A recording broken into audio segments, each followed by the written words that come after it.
Hello and welcome to the agenda. I am Ajay Kaul. Today we will talk about the impeachment proceedings initiated against US President Donald Trump.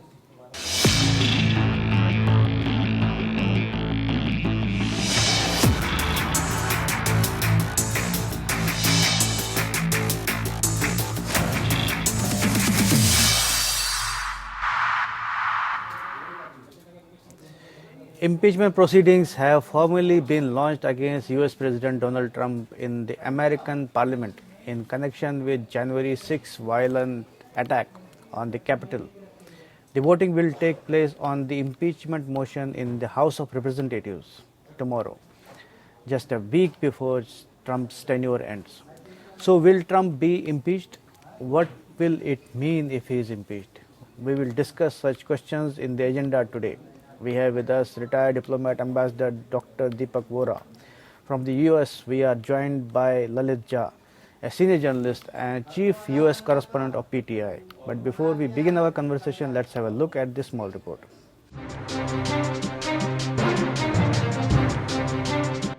The US is witnessing another first of its kind, impeachment proceedings against the president just days before he demits office on 20 January. The US House of Representatives, which is the lower house of American Parliament, has initiated impeachment proceedings against President Donald Trump for incitement of insurrection, for urging his supporters to march to the Capitol, which is the US Parliament building. Thousands of Trump supporters attacked the Capitol and went on rampage there on 6 January, marking an unprecedented blot on American democracy.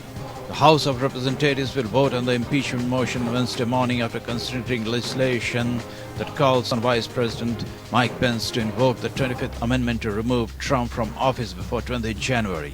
The voting has been scheduled after House Speaker Nancy Pelosi told Democrats that the chamber would proceed with Trump's impeachment if Pence doesn't agree to the 25th Amendment process. If the motion is adopted by the House of Representatives, it will have to go through the Senate, which is the upper house of American Parliament. There is possibility that the House of Representatives could delay sending impeachment articles to the Senate until after incoming President Joe Biden's first 100 days in office to allow him to get his agenda off and running, including COVID-19 relief legislation and confirmation of his cabinet officials. Senate Majority Leader Mitch McConnell has said that the soonest his chamber could receive impeachment articles would be the eve of Biden's inauguration unless senators gave unanimous consent to doing so earlier. So the US is poised for interesting developments in the coming days. Bureau Report. Now let's welcome our guests, Ambassador Vora and Lalit Jha from US. Welcome to the program, both of you. Let me first go to Lalit about the latest developments regarding impeachment of Donald Trump. Lalit. Articles of impeachment against President Trump, and what we are hearing is that on Wednesday they are planning to go on it. That's the latest on the impeachment part, but as far as the situation here is concerned, it's quite tense. There's a strong, I can say there's a huge amount of security personnel has been deployed in Washington, D.C. and several other state capitals of the U.S. because the FBI and others are fearing some kind of armed violence from supporters of President Trump before his inauguration of Joe Biden on January 20th. Yeah, I also read about that. There is a lot of apprehension about that there may be further attacks, there may be more attacks, and I think thousands of troops and policemen have been mobilized there, have been deployed there. Is that correct, Lalit? Yes. Yes, you're right. On the one hand, as a matter of routine, the Washington D.C. President Trump has declared emergency in Washington D.C. But the significant part this time is normally declared few days before the inauguration, but this time it's about a week ahead. Secondly, the Pentagon has, or the Department of Defense has approved for the deployment of 10,000 National Guards, of which 6,500 has already been deployed in Washington, D.C., Uh, and it has been converted into garrison town.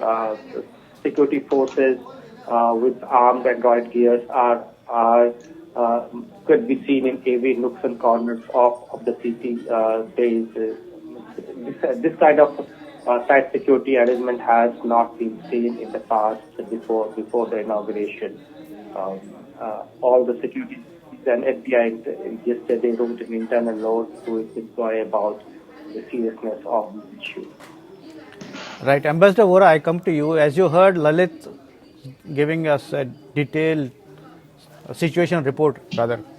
So how do you see that? This is unprecedented, as he also said that first time that so much of security has been deployed just for the inauguration. First of all, Mr. Cole, thank you very much. Honored and delighted to be on your very popular channel and particularly your show, to learn from you and from Mr. Jha, who's on the ground in Washington, D.C. I was there just a week ago and I've returned to India. Let me just say, sir, that this, as you rightly said, is unprecedented. Not just the security, but the charges that have been made against him of insurrection, of sedition. Right. Perhaps America is seeing the revenge of its free and open system. Too much of democracy, if there is such a thing. Sir, you might remember that 13 months ago, the House of Representatives had impeached Donald Trump for abuse of power and obstruction of Congress. The Senate acquitted him. Right. Now it is insurrection. Effectively, he is an enemy combatant. Now, impeachment in the US, as you know, the legislature brings charges, I think one of the charges is that war against the country, I think, or something. That's what I mean, insurrection. Yeah. It's war against the country. Yeah. The important thing out here is the impeached official remains in office until a trial is held. And then he can be removed from office if convicted, but that is a separate thing. So one other thing, the defendant does not risk forfeiture of life, liberty or property. In other words, he cannot be put in jail. That is the American system. But what happened that night? We had hoped that Trump would learn from the opposition that he had seen 13 months ago, but he became more belligerent. He became more defiant. I mean, 5 presidents have had impeachment procedures against them. 4 were acquitted while Richard Nixon resigned, you might recall, sir, right. The Watergate scandal in 1974. Yeah. I attended the inauguration of President Ronald Reagan. I was posted in the United States. I carried my ambassador's briefcase and we went there. What an amazing event. There was security, but there was nothing of the kind that we are seeing now. Activating the National Guard, which is the equivalent of the Central Reserve Police Force of India, means that you are supplementing the strength of the Capitol Police, Washington, D.C. And that you apprehend something is going to happen. Right. The interesting thing, sir, now, if I may take a moment more, that the Congress has asked, the House of Representatives, Nancy Pelosi, the Speaker, who's 80 years old, has asked the Vice President to invoke Article 25. Article 25 came in the 1960s after Kennedy's assassination, that what happens if the President and the Vice President both are out of action? Or if the President becomes mad, mentally unfit. This came in the mid-60s. Yeah. Now what it requires is that the Vice President and the Speaker will have to certify to Congress that the President is mentally incapacitated. Yeah. The President can hit back and say, buddy, I'm not incapacitated. I'm perfectly normal. So it's still a very dicey situation. But what I see happening now, sir, raises 3 questions, and I'm sure Mr. Jha, who's in Washington, has heard these questions. If you permit me, sir, apart from the legal position, 3 moral questions. Can the occupant of the most valuable government property in the world, the White House, deliberately violate his oath of office to protect and defend his country and constitution? Can he do this? Second, can a mentally unstable person be entrusted with the power to unleash a war, including a nuclear one? And third, does absolute power not involve absolute responsibility? Mr. Kaul, if there is a country that I have loved just next to my own, it is the United States. And that night, sir, I cried like a child. I sobbed. I've been to that country 100 times. I've been to the Statue of Liberty. Give me your poor, your tired, whatever, or the teeming masses yearning to breathe free. Is this the country we have loved? A beacon of democracy? What happened, sir? Mr. Jha will Okay, tell us. yeah. We'll talk to. 1968, sorry, let me complete, sir. Yeah, yeah. 1968 was the most serious threat to America in its modern history. You recall the events of 68. Three things: the Vietnam War, gender inequality, and racial oppression. And now in 2021, the same things have come back to haunt America.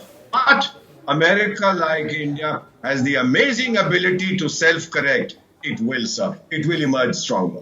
Yeah, we hope so. That Lalit, as you talked about the proceedings, impeachment proceedings against President Trump. So maybe in the House of Representatives he may be impeached. But what about Senate?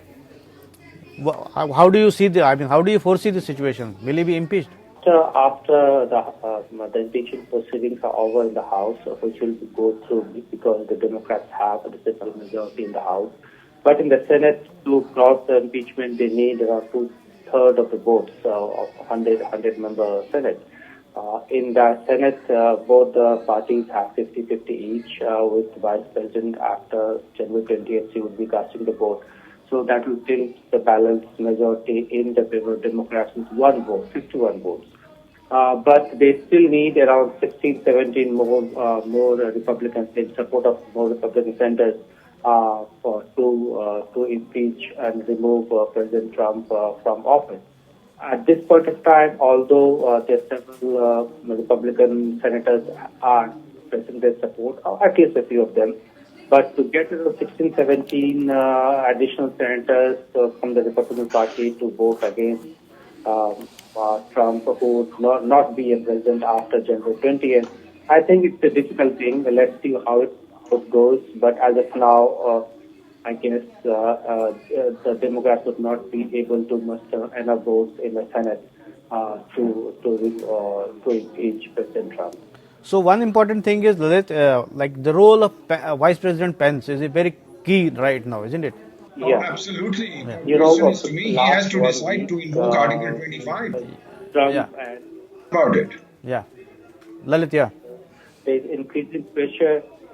There's increasing pressure on Vice President Trump to invoke 25th Amendment, under which the cabinet members and the Vice President, as Ambassador Bora said, can declare him and vote in the majority and declare him that he is not fit for the office and can be removed. But so far he has not.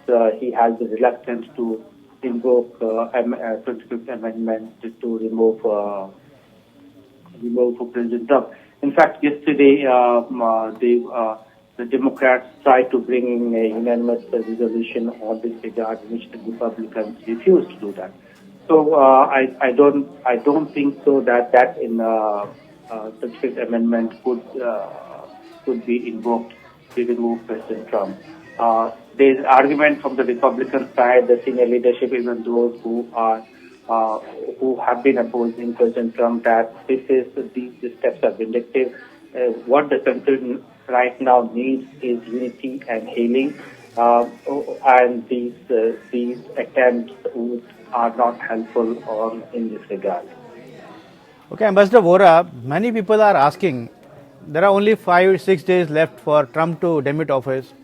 So why should he be impeached? And further divide the country. Yeah. Sir, let me tell you something. You know, you've heard this term, sir, called a lame duck government. Right. If a government has lost in the elections, asked to continue as caretaker government, then you say lame duck. Right. Sir, the American duck is never lame.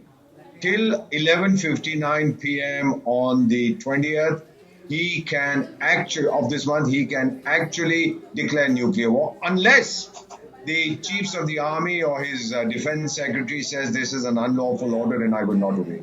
He has all the executive power in the world. That's the American system. Right. Now the Senate may impeach him, but that will be after he leaves office. And what will happen then, sir, if they do impeach him, convict him, and they will bar him from running for president ever again. I believe that is what is going to happen. Knowing the American system, having spent so much of time there, that is my understanding. Okay, let me ask Lalit. The Senate will impeach him, but after he leaves office, and convict him, prevent him from running for president ever again, which will be a very good thing for the whole world, sir, especially for the US. Right. So Lalit, if he is impeached even after he demits office, so what does it mean for him? Yes, sir. For him, Despite all his obviously, that will be end of his political career. He cannot run,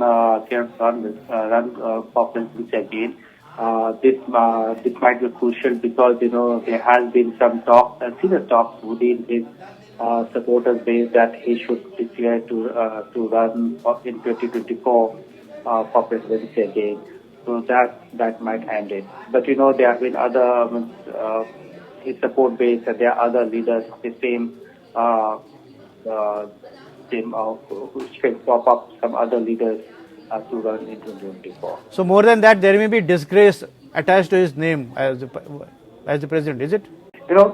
He has a huge support base. It's a very delicate balance which the Democrat leaders and President after Joe Biden, who would be the president after January 28th, would have to play. It's a very bitterly divided country right now. President Trump has millions of supporters who are angry, who are agitated.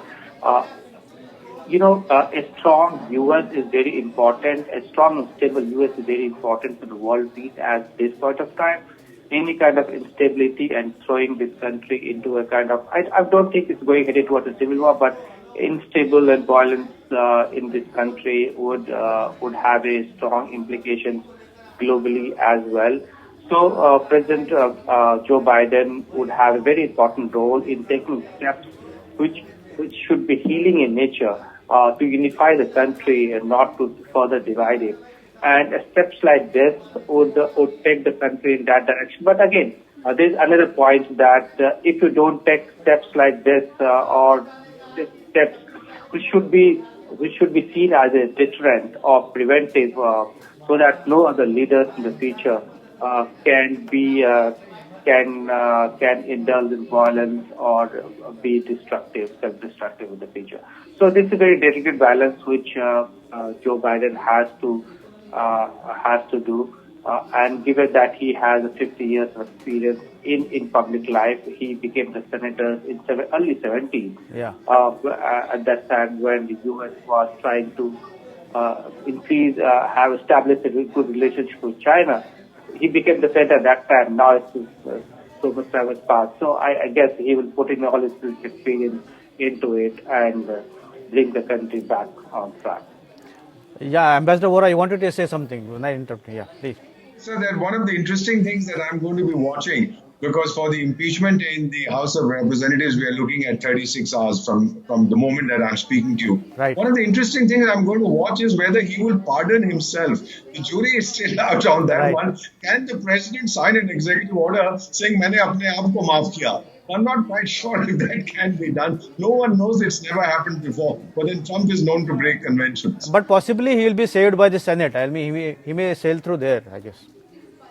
Sir, the balance at the moment in the Senate is no longer in his favor as it was during the first impeachment. Because the Democrats have got a very slender lead over there, considering that many of the Republican senators have spoken out against Trump. So he may just get into trouble. I believe, sir, he would, the order he will sign. But Ambassador Vora, as things look now, Senate may not be able to, complete the proceedings before 20th January. So it may, absolutely, so sir. it may happen after he demits office. So after that he cannot pardon himself. Absolutely. After that he cannot pardon himself. But he will pardon himself before he leaves office. And the Senate will convict him, that's what I believe, after he has demitted office, so that he can never run for president again. Okay. He won't go to jail. He won't be hanged. That's not the American system. But he will have disgrace. But he will have disgrace attached to his name as president. For the rest of his life. Yes. There is no question. And sir, there is one very, very strong thing in our times. One issue that comes up, social media, which is being talked about. I mean, look at the awesome power of the social media. How they were able to mobilize these people. He didn't make so many calls as the number of people who showed up. Social media and now Twitter, Facebook, Instagram have banned him. So therefore, these private social media have more power than the President of the United States. They can decide who will be able to appeal to his supporters and who will not. The second, the lunatic sitting in the White House, do you want that? I don't know. The American people have to answer, sir. And they will answer, sir. Right. Lalit, you also, when we talked about the situation there, situation being tense and thousands of troops being mobilized, paramilitaries, I am wondering, since President himself is calling the shots and he is himself kind of accused of being inciting trouble, so who is calling the shots? I mean, in the context of law and order. There are strong institutions in place here. They are mature institutions, and they are acting responsibly. The Pentagon, the FBI. The president himself has strong. In the last 4 years, they have not a good relationship with the FBI itself. You remember several times in the past, he had been calling the FBI that they have been inefficient. They have been not doing his job properly. So they are in war path. So FBI is doing its own job. Other institutions, the Congress, other departments, Homeland Security, the Department of Defense, they are holding the briefings every day, keeping tab on the situation. All the security agencies, intelligence agencies are working around the clock to make sure that there is no untoward incidents again in and around January 20th. Okay, before we conclude, Ambassador Vora, I want to ask you brief comments. Biden, when he comes in, how good or bad is he for India? Maybe 1 minute. Maybe 1 minute. Sir, you had this brilliant analysis given to you by Mr. Jha, absolutely outstanding. Joe Biden has made it very clear that he loves India, and I don't see any change. It's not an individual. Policies in the United States are process-driven, not individual personality-driven. You will see, sir, that we have moved so far ahead in our bilateral relationship that no one in his right mind will be able to reverse it. Just as I conclude, sir, may I just reach out to the millions of people who watch your show, even in the US, to tell them, come back, America, we love you. I'm sure America will come back after this and come out victorious. But the time of this program is up. Thank you both of you for participating. Thank you, Mr. Jha. This is all in the agenda today. Thanks for watching. I'll be back with another important topic tomorrow. Till then, goodbye.